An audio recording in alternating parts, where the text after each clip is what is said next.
L'hôtel Novotel de Dakar a abrité ce jeudi 30 janvier 2020, dans le cadre de la célébration de la Journée mondiale de lutte contre les maladies tropicales négligées, un panel de haute facture visant à poser les problématiques de ces maladies qui touchent les couches vulnérables sous la houlette de Speak Up Africa qui agit pour la réforme de la santé publique et le développement durable à travers l'Afrique. Une occasion pour la responsable de plaidoyer du mouvement, Yaye Safietou Diop, de revenir sur les MTN qui ne bénéficient pas de la même attention que les autres maladies.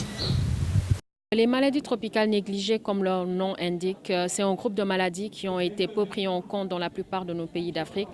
Tout simplement, c'était des maladies méconnues pour plusieurs raisons socioculturelles et j'en passe. Donc par rapport à ces maladies, on a deux groupes de maladies. On a les maladies à traitement chimio-préventif et nous, dans le cadre de Speak Up Africa, on s'intéresse vraiment à ces 5 maladies qui peuvent être vraiment traitées à travers les campagnes de distribution de masse de médicaments.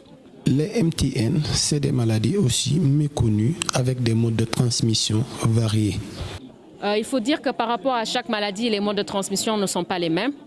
Mais une chose qui est vraiment partagée, c'est que le fait de ne pas avoir des sources d'eau potable et de ne pas avoir un système d'assainissement adéquat favorise la plupart de ces maladies-là. D'où le fait qu'il est très important qu'on puisse prendre en charge ces questions liées à l'eau et à l'assainissement dans nos pays. Il faut dire qu'on peut prendre certaines maladies comme le cas de la schistosomiase par exemple. Par rapport à ces maladies, on l'attrape la plupart du temps lorsqu'on va se baigner dans des sources d'eau qui ne sont pas potables. De ce fait, il est très important que dans nos pays, on puisse avoir une source d'eau qui est potable. Et il faut dire que c'est plus lié, ce sont des maladies qui sont énormément liées au comportement des populations. L'absence de système de lavage des mains, il joue énormément, quelle que soit la maladie. Le fait d'avoir au niveau de nos ménages des eaux d'égout, qu'on retrouve partout, des eaux stagnantes qu'on retrouve partout, sont des facteurs véritablement favorisants par rapport à ces différentes maladies qu'on a citées plus tôt. Éliminer ou éradiquer ces maladies, c'est aussi apporter des solutions. Par rapport à ces solutions, il faut dire que afin de pouvoir vaincre ces maladies, il est très important qu'on puisse avoir un engagement à plusieurs niveaux. Quand je dis engagement à plusieurs niveaux, c'est un engagement non seulement au niveau central avec les décideurs, il nous faut un engagement également au niveau communautaire. En termes de solutions, il est vraiment important qu'on puisse assurer les campagnes de distribution de masse de médicaments parce que ça reste l'une des méthodes de prévention les plus efficaces. Mais pour ce faire, il faut des ressources financières suffisamment.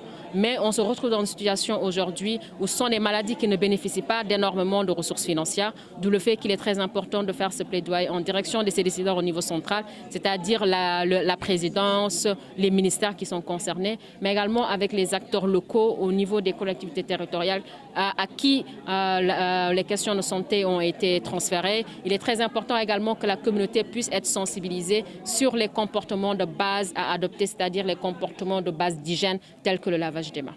Mais aussi, il faut proposer des stratégies de communication pour essayer de faire parvenir la bonne information à la population.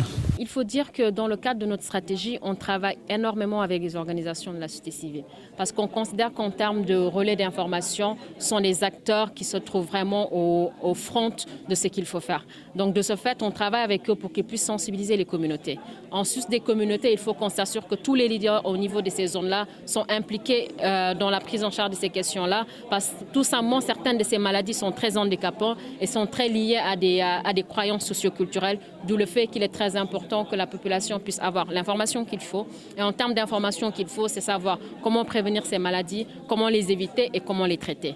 Donc d'où le fait qu'il faut qu'on puisse avoir une communication de masse qui existe. Il faut qu'on puisse avoir une communication de proximité avec les acteurs communautaires de santé. Et en sus de ça, la communication digitale reste un outil de communication qui devrait être encore plus utilisé.